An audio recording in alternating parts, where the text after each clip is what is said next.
81. Aqueles que estão somente sentimentalmente desejosos de liberação e apenas aparentemente livres da paixão, buscando cruzar o oceano da existência condicionada, samsara, são capturados pelo tubarão do desejo, seguros pelo pescoço e forçosamente tragados e afogados. Comentário: é preciso estar atento à superficialidade com que de hábito consideramos os fatos da vida, a tônica aparentemente sentimental com que tratamos as coisas.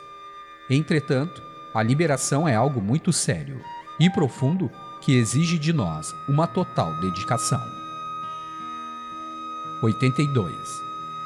Somente aquele que mata o tubarão do desejo com a espada do supremo desapaixonamento atinge, sem obstáculo, o outro lado do oceano da existência condicionada.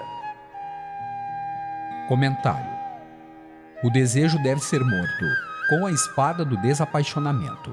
Esta é uma condição essencial. Aquele que deseja atingir o alto pico de uma montanha tem de se aliviar de todo o peso desnecessário.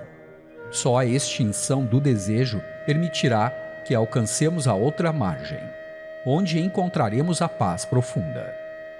Enquanto estivermos presos pelo desejo ou objeto dos sentidos, estaremos irremediavelmente escravos do ilusório.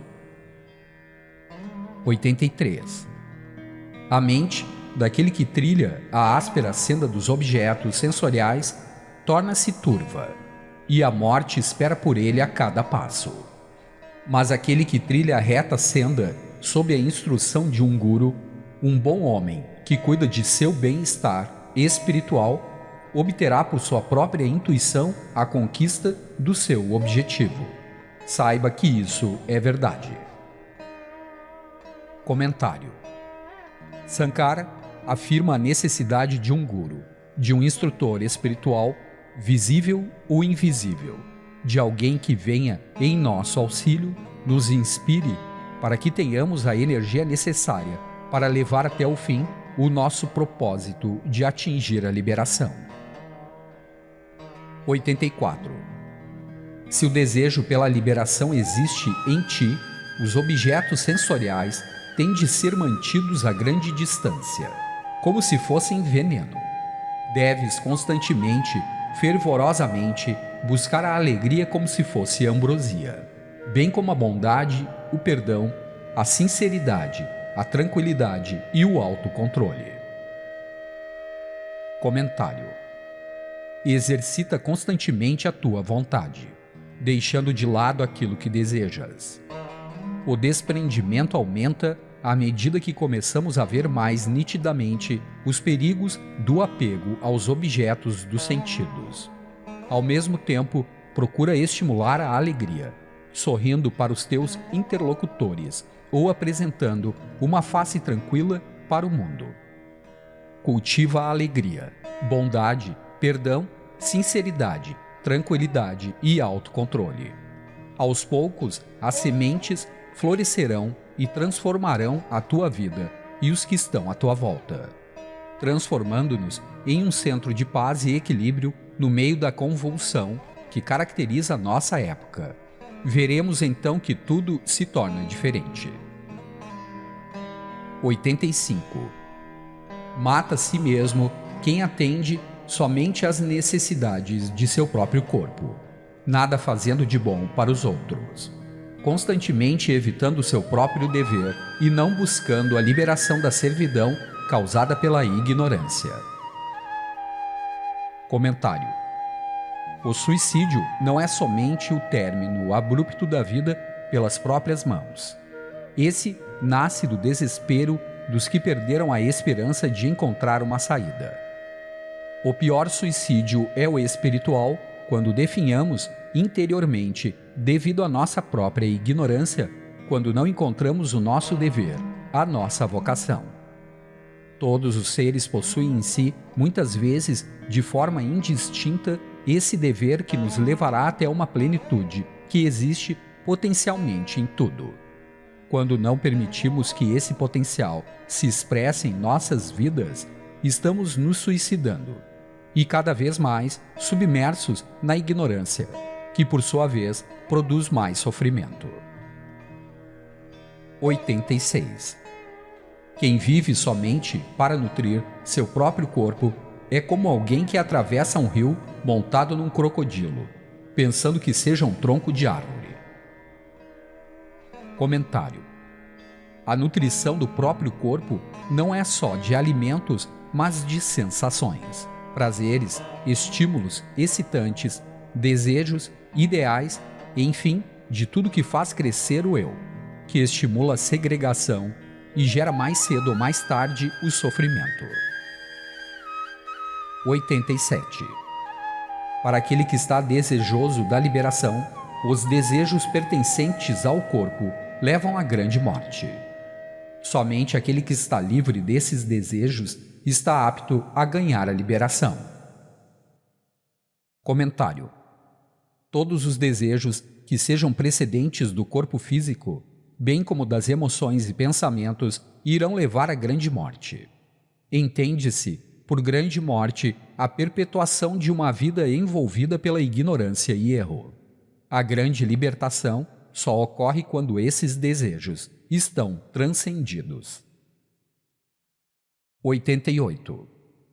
Vence a grande morte o desejo pelo corpo, esposa, filho e assim por diante. Tendo-a vencido, os ascetas, Muni, entram na suprema morada de Vishnu, ou seja, alcançam a união, o Logos, que reside no seio de Parabrahman. Comentário: todas as coisas têm as suas raízes, a sua essência em Parabrahman, como dizem os hindus, em Deus, segundo os cristãos, em Tathagata, como falam os budistas, ou em Alá, de acordo com os islamistas, ou de acordo com inúmeros outros nomes que identificam o absoluto, como meras placas indicativas escritas nas mais diversas línguas. O que importa é o fato de que aquilo é uma realidade última para todas as coisas. E não importa qual seja o caminho, nós iremos encontrá-lo um dia. Esta união é um fato que irá se consumar. Sankara, que assentiu, quer abrir o caminho para bilhões de criaturas que sofrem nas malhas da ignorância. 89. Este corpo grosseiro que condenamos é feito de pele, carne, sangue, nervos, gordura, tutano, ossos, etc. E está repleto de impurezas. 90. Este corpo grosseiro, produzido pelos 5 elementos densos, que por sua vez originam-se do processo quíntuplo de união dos elementos sutis através do karma prévio, é o veículo dos gozos terrenos. É no estado de vigília desse corpo que são percebidos os objetos densos. Comentário: a manifestação de energia universal faz-se segundo um processo cíclico de densificação e sutilização de acordo com a antiga tradição da Índia. Esse processo repete-se infindavelmente, até que se atinja moksha, liberação. 91. As diversas formas grosseiras são percebidas pelo ego corporificado, através dos órgãos externos, assim como são percebidos os buquês de flores, a madeira do sândalo, mulheres e tudo o mais. Assim é a percepção consciente do corpo no estado de vigília. Comentário: é através dos órgãos dos sentidos que percebemos a realidade que nos cerca. Na verdade, só percebemos um simples fragmento do real, pois a capacidade de percepção é muito limitada. Pode-se então afirmar que tudo é ilusão. 92. Este corpo grosseiro, do qual dependem todas as manifestações externas de Purusha, espírito, é como a casa em que moramos. Comentário: nosso corpo é a casa em que moramos, o veículo que nos servimos para o relacionamento com as coisas externas. Purusha significa o residente na cidade. 93. O corpo grosseiro denso passa pelos estágios da infância, decadência e morte. O corpo está sujeito a doenças, às condições da vida, honra, desgraça, adulação, etc. Comentário. As 4 condições da vida, asrama, para os hindus são estudante, chefe de família, vida religiosa e o que renunciou a tudo em busca de iluminação. Temos de aceitar tudo o que nos ocorre com resignação, sabendo que são inevitáveis para o nosso processo de consciência. Devemos estar prontos para enfrentar os altos e baixos, os dias de sol e a tempestade com a mesma corajosa determinação. Virya. Pois no final do processo tortuoso, a paz suprema está à nossa espera. 94. A visão, audição, tato, olfato, paladar e intelecto são os chamados sentidos. Por intermédio deles, nos chegam as percepções dos objetos densos. É através dos órgãos de ação, a língua, as mãos, os pés, o corpo, etc., que os atos são executados. Comentário. Cada ser possui um sistema de referência em função do qual se relaciona com o universo. Desse sistema de referência surgem as diversas imagens do mundo que nos cerca. A nossa consciência é função do território coberto pelos nossos sentidos.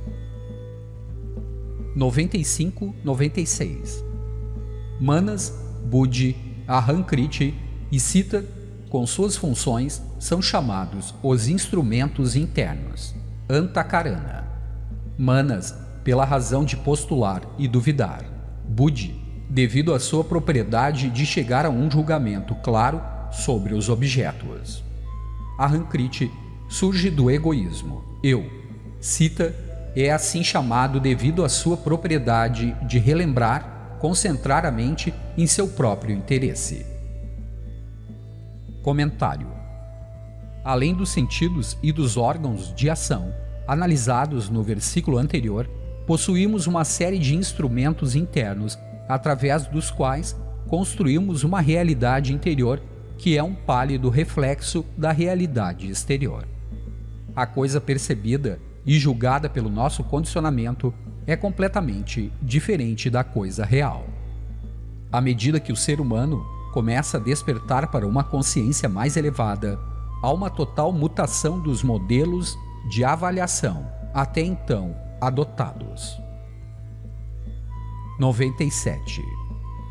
A vitalidade, prana, o segundo princípio, como acontece com o ouro, a água, etc., devido à diferença de suas funções e modificações, torna-se prana, apana, vyana, udana e samana. Comentário. O ouro pode ser trabalhado numa infinidade de formas. A água pode ser transformada em gelo, vapor, etc. Da mesma maneira, a vitalidade que nos alimenta apresenta-se de diferentes formas, segundo a função que assume: prana, apana, vyana, udana e samana. 98. O corpo sutil chamado Sukshma é constituído 1. Das 5 faculdades começando pela fala. 2. Dos 5 órgãos começando pelo ouvido. 3. Dos 5 ares vitais começando com prana. 4. Dos 5 elementos começando com a caixa. 5. De Buddhi e o restante. 6. De avidya, ignorância. 7. Kama, desejo. E 8. Karma, ação, chamadas as 8 cidades. Comentário. Neste versículo é feito o exame dos elementos constitutivos do corpo sutil que impregna o corpo denso. A visão hindu nos apresenta uma série de densificações progressivas da energia sutil impregnando corpos de densidade crescente. 99. Ouça, este corpo produzido dos 5 elementos sutis é chamado Sukshma, bem como Linga Sharira. É o campo dos desejos latentes onde se experimentam as consequências do karma, experiência anterior. É ignorante, juntamente com Karana Sharira. Não tem princípio e é um Upadi, veículo de Atman. Comentário. Atman, o espírito, a mônada, a essência, é envolvido numa série de corpos, veículos, através dos quais atua. Com isso é criada uma barreira que dificulta o contato direto com a realidade transcendente de sua natureza. 100. A condição característica deste corpo é o estado de sonho. Esse estado é distinto do estado de vigília em virtude da maneira peculiar pela qual os sentidos trabalham. No estado de sonho, a mente revive a condição criada pelos desejos do estado de vigília. Comentário. Os desejos são um estado de tensão que se reflete no sonho. Quando dormimos profundamente sem sonhos, mergulhamos no atemporal, naquilo que não tem imagens. À medida que o estado de libertação se aproxima, diminui gradativamente a presença de sonhos, de projeções, de tensões provocadas pelos desejos. 101. Este corpo manifesta-se na condição de ator. Brilha nele o ser absoluto que tem como veículo o intelecto, Buddhi, e que não é afetado por qualquer karma, como se fosse uma testemunha independente. Por isso, Atman, o 7º princípio, é livre de toda a união, não sendo afetado pela ação de qualquer Upadi. Comentário. Atman é o foco primário, o ponto de luz, a centelha primordial. Dele nos vem a energia cósmica, a vida infinita, a luz eterna, e é ator de onde procede o comando. Ele está livre. Como diz o versículo anterior de toda a união, nenhum veículo Upadi o afeta. 102. Este, Linga Sharira, executa todas as ações como um instrumento de Atman, assim como a talhadeira e outras ferramentas executam as ações do carpinteiro. Por essa razão, Atman é livre de toda a união. Comentário. Em torno de Atman formam-se corpos sutis, por ele energizados e através dos quais ele se expressa. São os instrumentos que permitem a sua atuação nos planos mais densos. 103. As propriedades da cegueira, fraqueza e adaptabilidade existem devido à boa ou má condição do olho. De maneira similar, a surdez ou mudez e outras são propriedades do ouvido, etc., e não devem ser consideradas como pertencentes ao ser. Comentário. Atman, de onde nos vem a percepção de que somos um ser, de que existimos, nada tem a ver com as deficiências dos sentidos. Esses procedem do karma resultante de causas e efeitos do passado. São impedimentos que produzem sofrimentos necessários ao desencadeamento das propriedades latentes que algum dia eclodirão em plena floração. 104. Inspirar, expirar, bocejar, espirrar e assim por diante são ações do prana. Dizem os homens sábios, a propriedade da vitalidade é manifestada na fome e na sede. Comentário. Todas as reações biológicas advêm do princípio vital, prana, que sustém o universo. É um processo constante de ingestão, assimilação e rejeição que se estabelece em todos os níveis. Está sujeito, portanto, ao tempo e espaço. E enquanto isso, as dimensões onde paira Atman são atemporais. 105. O órgão interno está em comunicação com a senda do olho e dos outros sentidos, e pela razão da especialização do todo, o ego, ahankara, é manifestado. Comentário: a sensação, a noção da existência de um eu separado decorre da soma de impressões isoladas procedente das limitações impostas pelas particularizações produzidas pelos diversos sentidos. O ego é a imagem resultante desse somatório de impressões. Alguns o chamam de eu inferior, para diferenciá-lo de eu superior, que é idêntico ao próprio Atman. 106. Esse ego, sujeito ao prazer e experiência, é conhecido como Ahankara. Ele alcança 3 condições pela associação com as qualidades: Sattva, Tamas e Rajas. Comentário: são 3, segundo os hindus, as qualidades da matéria: Sattva, Tamas e Rajas. Sattva é o equilíbrio, a harmonia, de onde nos vem o prazer e bondade. Tamas, a inércia, repouso, de onde procedem a preguiça e indiferença. Por fim, Rajas, a atividade constante e sofrimento. Ahankara, o ego, o eu inferior, reflete plenamente essas 3 qualidades da matéria. 107. Quando os objetos são agradáveis, eles nos tornam felizes. No caso contrário, infelizes. A felicidade e infelicidade não atingem Atman, que está sempre em eterna bem-aventurança.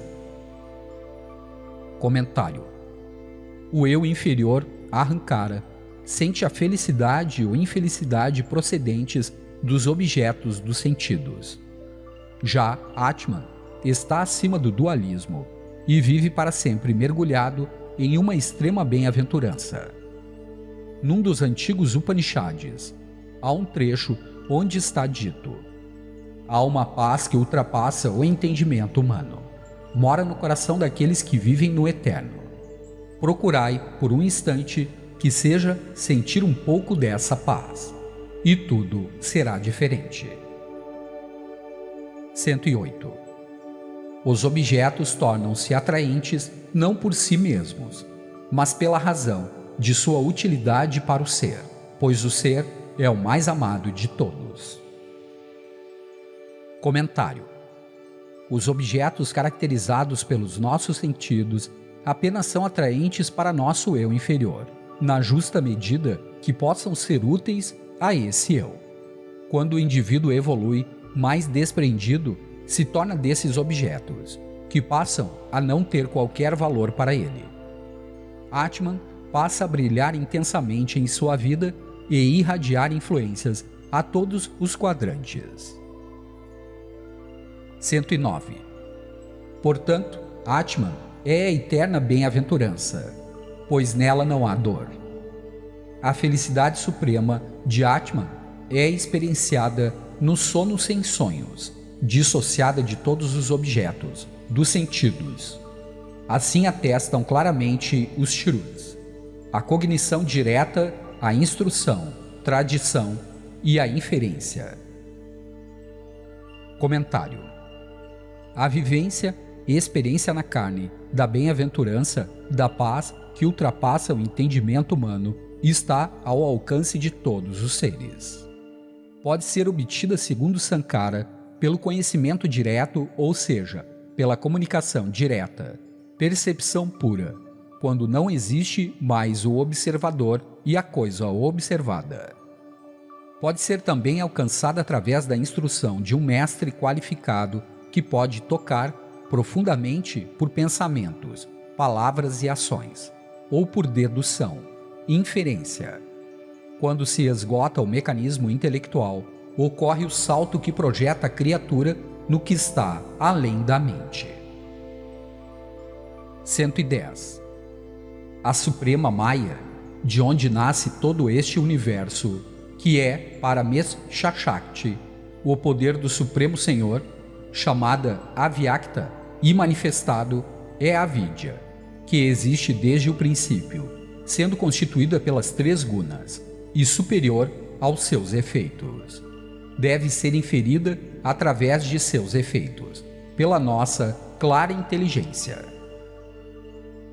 Comentário: Maya é ilusão cósmica, que diferencia o que é essencialmente indiferenciado.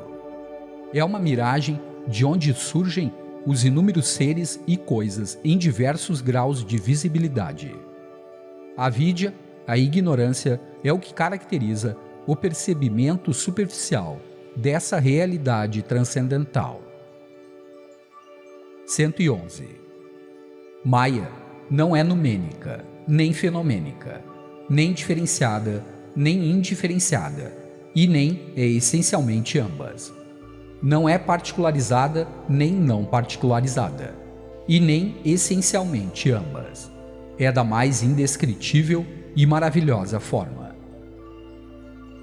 Comentário: A filosofia de Sankara, a sua maneira de ver a realidade é advaita, não dualista.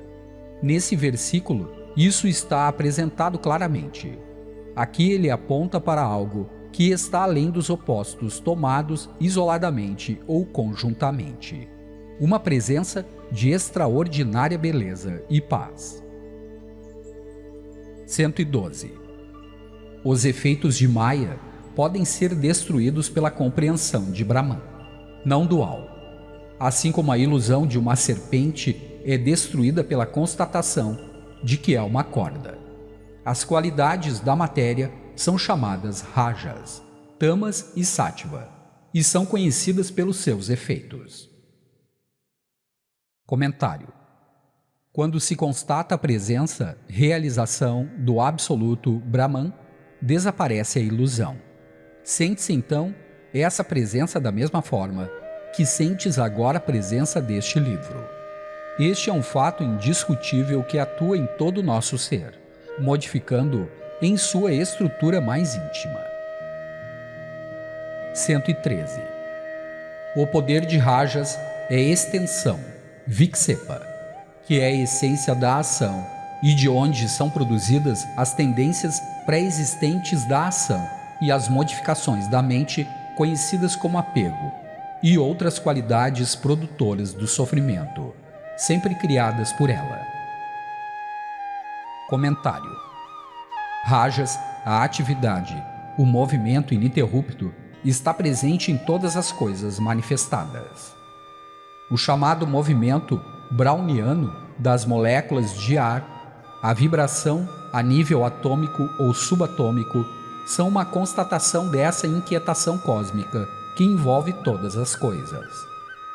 Em rajas estão as tendências, as forças primárias de onde decorrem as ações, bem como as modificações da mente e todas as consequências delas originadas. 114. Luxúria, ira, ganância, arrogância, malícia, aversão, personalismo, ciúmes e inveja são as terríveis propriedades de rajas. Portanto, essa qualidade cria a inclinação à ação. Por essa razão, rajas é causa do apego. Comentário: Rajas perturba a paz, pois nos envolve com a inquietação da mente. Não nos permite perceber as coisas tais quais são, deforma constantemente o real que existe por trás de todas as coisas. Está constantemente nos tirando do estado de harmonia, de ressonância com o eterno que está no âmago de tudo. 115.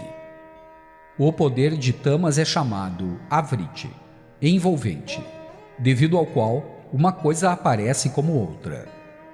É essa força que é a causa última da existência condicionada do ego e é também a causa excitante para a operação da força de extensão, viksepa.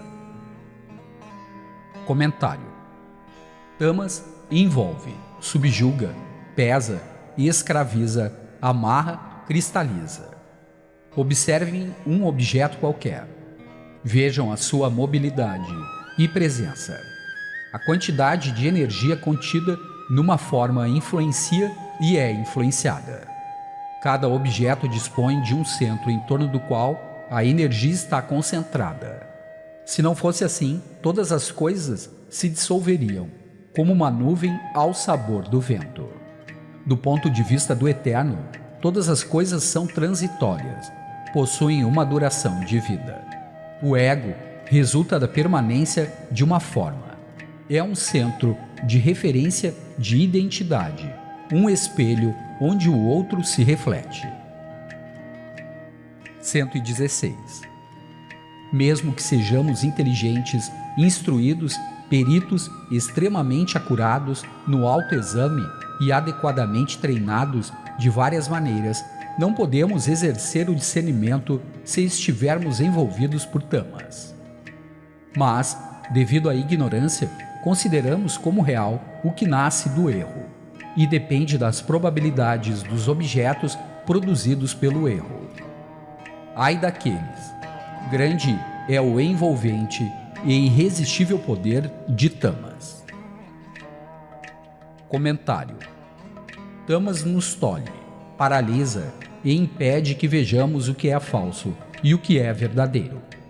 É como se obrigássemos um pianista a usar sucessivas luvas para tocar o piano. O pior é que o hábito gera mecanismos de condicionamento ao longo de sucessivas vidas e não temos mais consciência do que de fato somos. 117. A ausência de reta percepção, pensamento contraditório, pensamento de possibilidades, tomar coisas sem substância como sendo substanciais, pertencem a tamas. Aquele que está associado com tamas está sendo perpetuamente levado pelo poder expansivo, rajas. 118. Ignorância, preguiça, embotamento, sono, ilusão, insensatez e outras são as qualidades de tamas. Aquele que é por elas possuído nada percebe corretamente e permanece profundamente adormecido como um poste. Comentário: a grande maioria das criaturas humanas está profundamente adormecida, parecendo-se mais com objetos inanimados.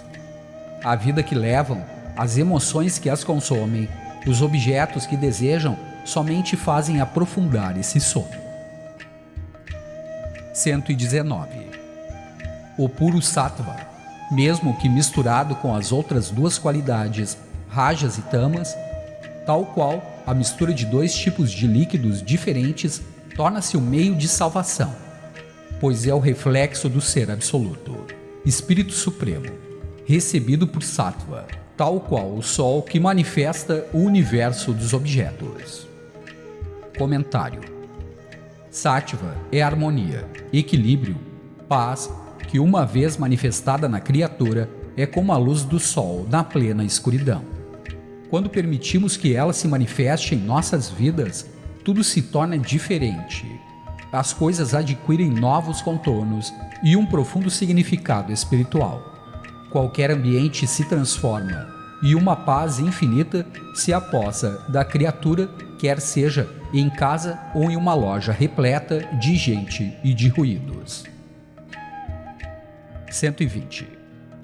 As propriedades de sattva, misturado, são o autorrespeito, niyama, pureza, contentamento, etc. Yama, não matar, veracidade, etc. Reverência, consideração, desejo pela liberdade, atributos divinos e a abstinência do mal. Comentário: Sattva vai sendo instilada gota a gota no nosso ser condicionado. Aos poucos vamos mudando o sentido profundamente, o processo que está ocorrendo. A criatura desvanecida e insensível começa a emitir luz e a sentir, à medida que o coração se abre sob a ação de Sattva, tornando-nos mais sensíveis e compreensivos. E vindo do mais profundo de nosso ser, nasce um sentido de paz que se propaga à nossa volta, algo que se pode sentir quando nos aproximamos de alguém profundamente realizado.